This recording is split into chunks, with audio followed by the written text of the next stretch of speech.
Hello दोस्तों, मैं पार्थ सिंह और आप देख रहे हैं horror hub India YouTube channel.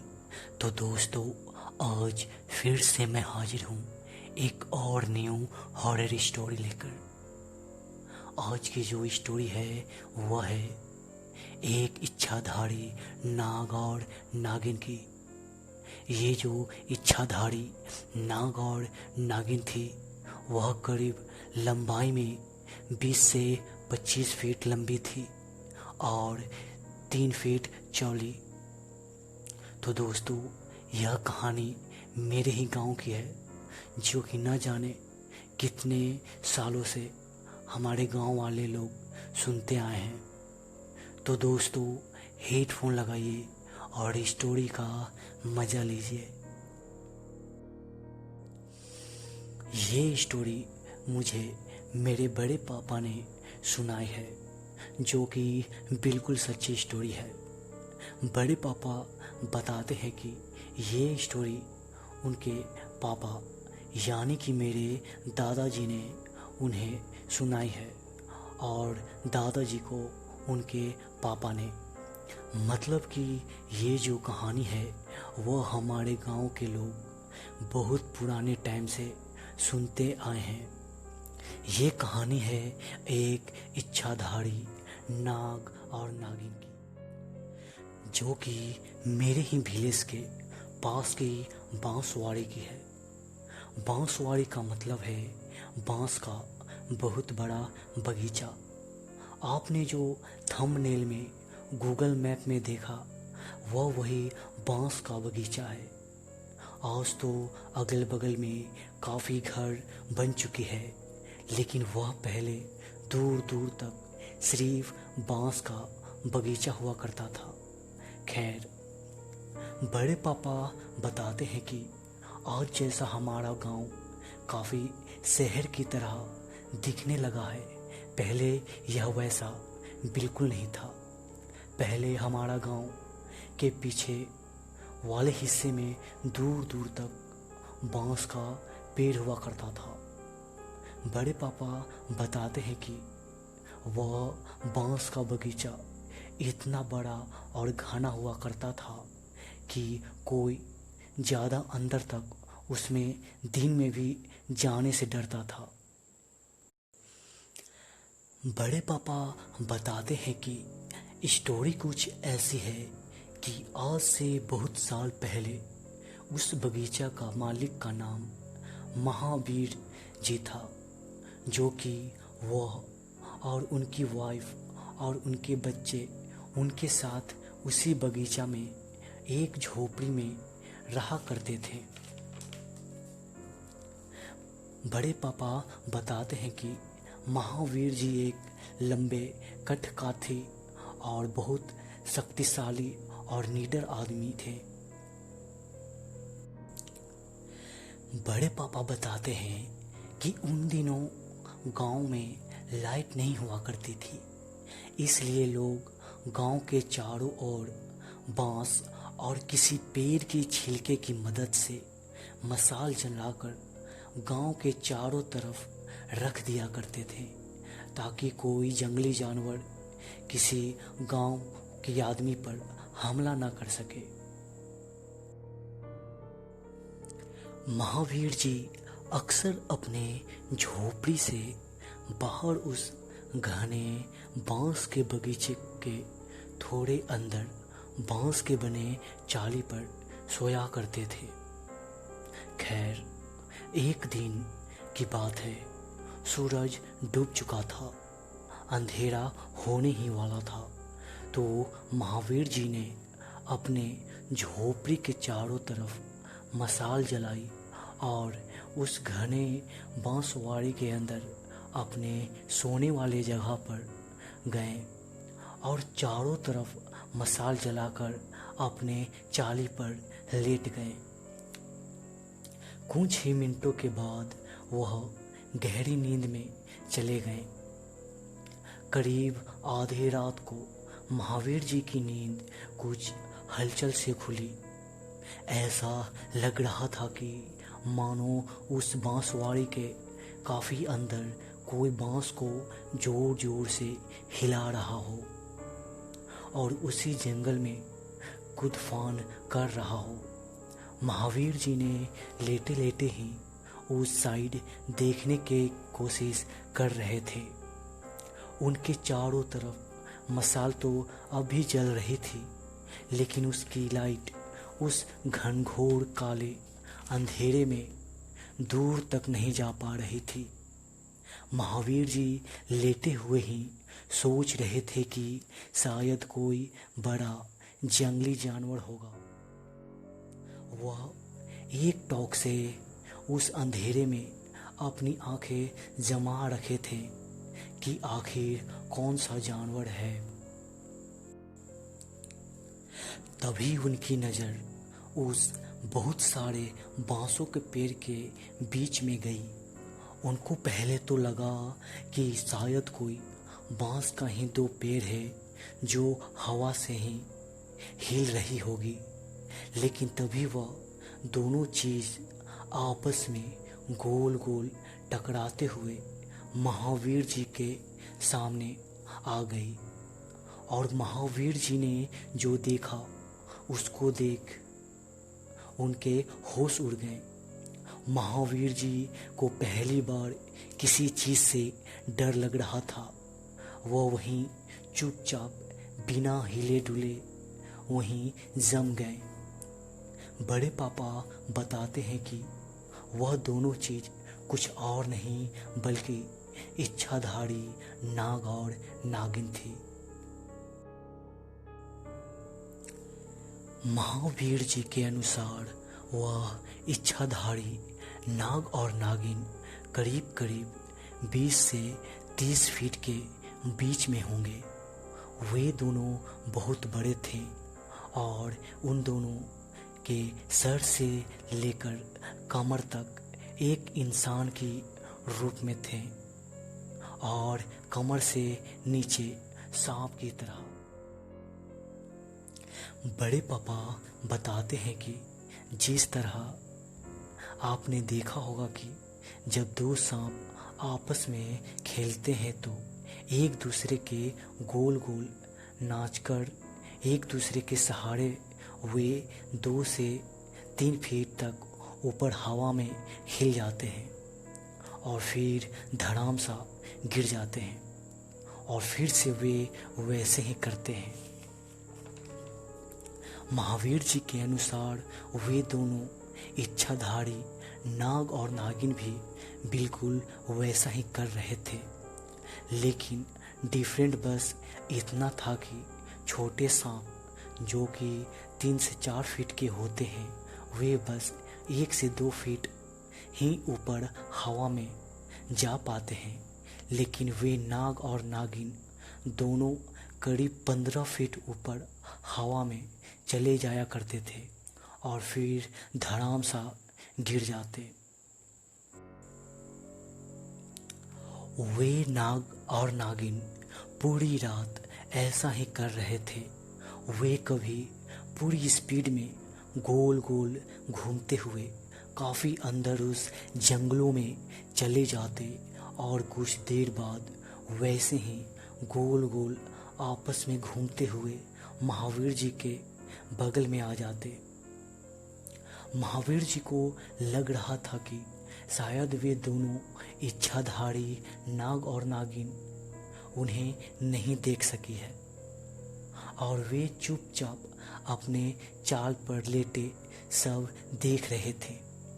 अब करीब करीब सवेरे होने वाला था, तभी वे दोनों इच्छाधारी नाग और नागिन महावीर जी के पास आते हैं और नागिन महावीर जी को बोलती है, डर मत, मैं तुझे कुछ नहीं करूँगी।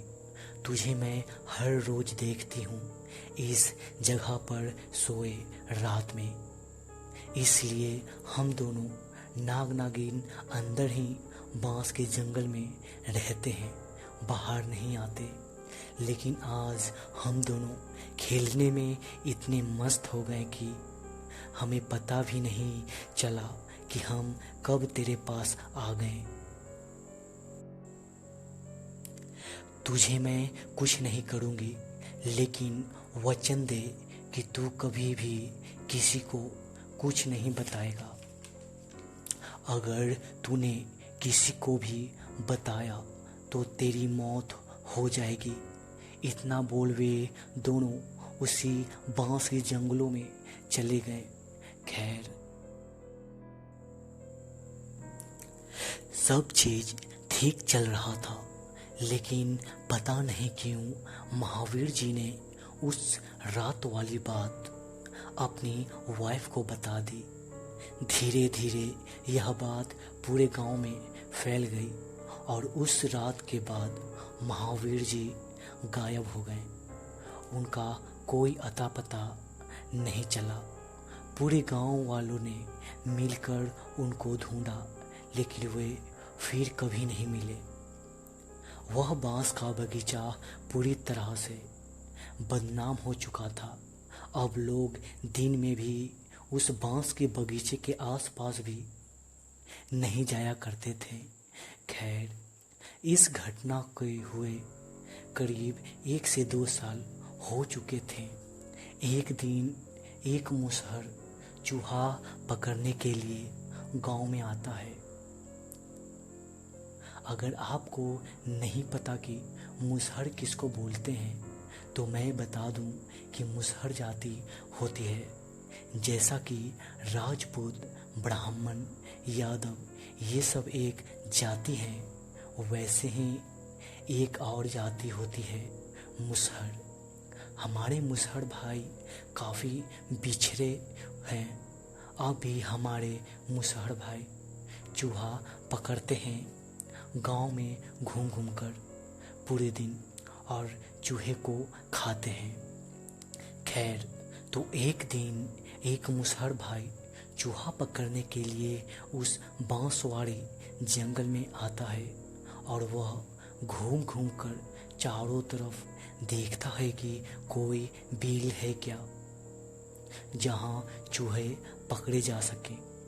एक और बात दोस्तों, बड़े पापा बताते हैं कि वह नाग और नागिन सिर्फ रात को ही आधा इंसान और आधा सांप की 20 से 30 फीट की विकराल रूप ले सकती थी। बाकी दिन की टाइम वे दोनों एक नॉर्मल सांप की तरह रहते थे। शायद उनकी शक्तियाँ दिन में कम हो जाया करती होगी। खैर,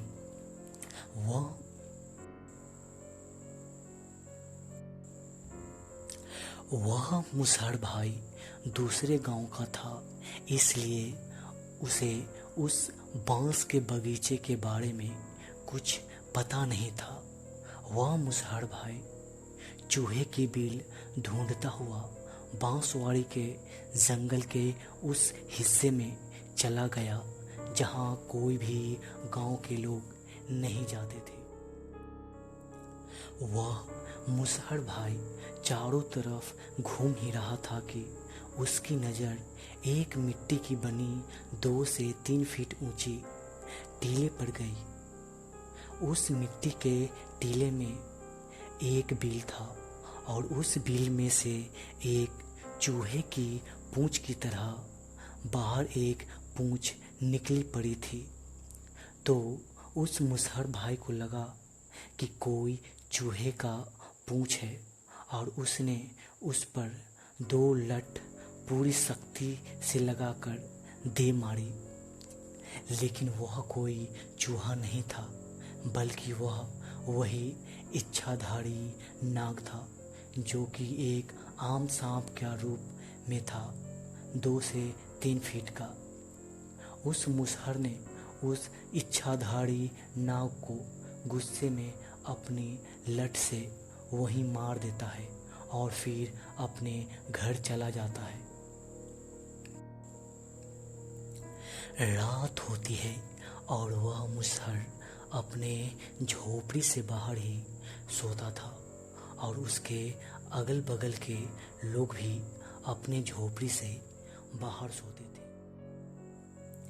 आंधी रात को जब वह मुसहर भाई नींद में थे तो वही इच्छाधारी नागिन आती है और उसको वहीं मार देती है। उसके बाद सालों साल बीत जाते हैं, लेकिन फिर कभी उस 30 फीट लंबी नागिन को कोई नहीं देख पाया। तो दोस्तों, ये है मेरे गांव की स्टोरी जो कि मुझे मेरे बड़े पापा ने सुनाई है, और हमारे गांव के सभी लोग ये स्टोरी जानते हैं। बड़े पापा बताते हैं कि ये स्टोरी आज से करीब 150 से 200 साल पुरानी है। अब सुनते हैं दूसरी कहानी जो कि उसी बांसवाड़ी और उस नागिन की है। ये स्टोरी भी मेरे बड़े पापा ने सुनाई है। बड़े पापा बताते हैं कि ये घटना 1980 की है, जब वह 12 से 13 साल के होंगे। उस टाइम वह बांस का जंगल पहले से काफ़ी छोटा हो चुका था। लोग उस बांस की जंगल के काट काट कर खेती की तरह यूज़ करते थे। खैर, एक दिन बड़े पापा और हमारे गांव के 15 से 20 लोग शाम की टाइम लुका छिपी उसी बांस के बगीचे के पास खेल रहे थे। उन 15 से 20 फ्रेंड में से एक लड़का था जिसका नाम सुरेश था, लेकिन गांव वाले उसे पागल बोला करते थे। लेकिन पता नहीं क्यों, क्योंकि वह हमारी ही तरह खाता था, पीता था, खेलता था, और खेत में भी वह हमारी ही तरह काम भी करता था। वह हर एक चीज़ करता जो हम करते थे। खैर, तो शाम का टाइम वे लोग लुका छिपी खेल रहे थे, तो सभी लोग उस बांसवाड़ी के आसपास बने छोटे छोटे जंगलों में छिप गए। लेकिन वह सुरेश जब भी जहाँ जाता छिपने को, तो वहाँ कोई ना कोई दोस्त होता और उसको डांट कर किसी और जगह छिपने को बोलते। तो वह सुरेश छिपने के चक्कर में उस बांस के बगीचे के काफी अंदर छिपने चला गया और एक बांस के गुच्छे के बीच छिप गया। बांस के गुच्छे का मतलब है कि हमारे यहाँ बांस का पेड़ 3 फीट की गोलाई में करीब 10 से 12 बांस के पेड़ होते हैं। फिर 5 फीट छोड़कर फिर से 3 फीट में 10 पेड़, ऐसा कर कर बहुत सारे बांस के पेड़ होते हैं। अभी जो आप अपनी फ़ोन के स्क्रीन पर जैसा बांस के बगीचा देख रहे हैं, बिल्कुल वैसा ही। खैर, तो सुरेश उस बांस के गुच्छे के पीछे छिप गया। अभी उसको छिपे 5 मिनट ही हुआ होगा कि उसको कुछ बगल वाले बांस के गुच्छे पेड़ में दिखता है, और वह देखकर इतना डर जाता है कि वह वहां से चिल्लाते हुए घर की ओर भाग जाता है। बड़े पापा बताते हैं कि वह और उनके फ्रेंड उसी बांसवाड़ी के बाहर ही छोटे पेड़ों के बीच में छिपे हुए थे कि वह सुरेश चिल्लाता हुआ घर की ओर भागता है। हम सभी दोस्त भी उसके पीछे पीछे भागने लगते हैं। उसको चिल्लाता हुआ देख सभी गांव वाले एकजुट हो जाते हैं और उसे पूछते हैं कि क्या हुआ। सुरेश बहुत डरा हुआ था। तुरंत उसके मम्मी और पापा भी आ गए और उससे पूछें कि क्या हुआ। तो बड़े पापा बताते हैं कि वे भी वहीं थे।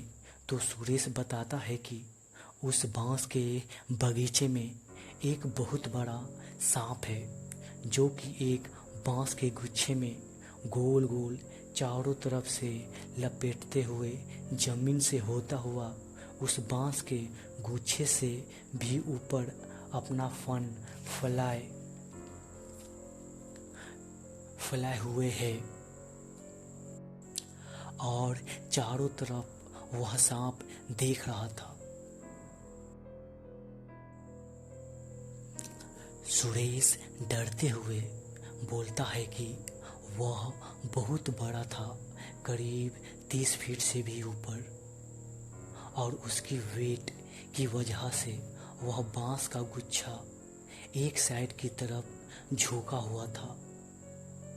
खैर, तो दोस्तों, बांस की यह ट्री 15 से 20 फीट से भी ऊंचा होती है, और सुरेश के बात माने तो वह सांप बांस के गुच्छे को गोल गोल लपेटकर जमीन से होते हुए बांस के गुच्छे से भी ऊपर अपना फन फैलाए चारों तरफ देख रहा था।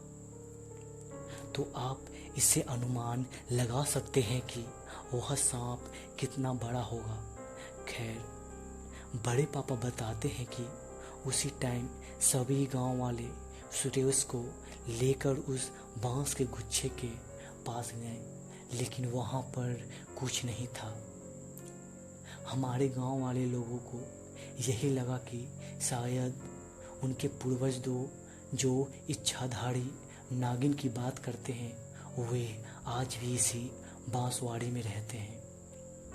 तो सभी गांव वालों ने मिलकर एक सीमेंट का नाग और नागिन को स्टैचू बनाकर उसे हर नाग पंचमी के दिन पूजा किया करते हैं।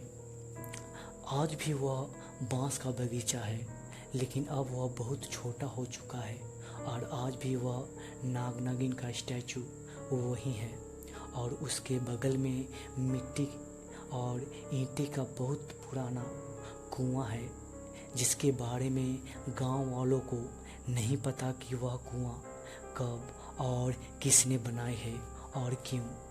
लेकिन हम सभी मानते हैं कि वह नागिन अब भी कभी कभी निकलती है और फिर उसी में कुएं में चली जाती है।